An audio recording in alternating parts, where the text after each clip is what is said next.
关系在地新闻继续来看立法院的临时会，经过30点钟摒暝工来表决，这个国民法官法总算是三读通过了。民众伫2023年就会当将做国民法官甲真正的法官共同来审判着特定的刑事案件，而且做伙来决定这个被告是毋是有罪。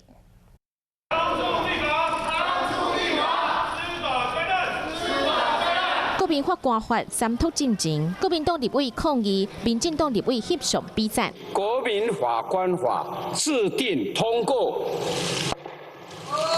立法院临时会到昨暗暝，经过3天2暝，超过30点钟的表决，就是希望让法案通过，但是嘛，让立委添甲并过。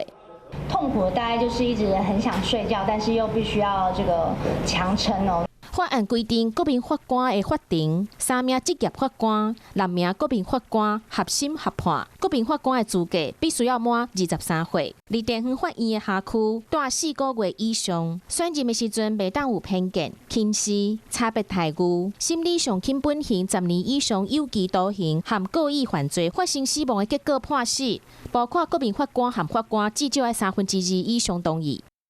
劳烦他们一起来参与这个辛苦的审判工作，所以一定会有相关的日费、旅费。司法的地形地貌将要发生通盘的变动，其实呢，我仿佛呢已经可以听到轰隆轰隆的声音了。 司法院嘛开记者会，希望国民法官法和法官的审理会当更加公开透明，按算是2023年上路。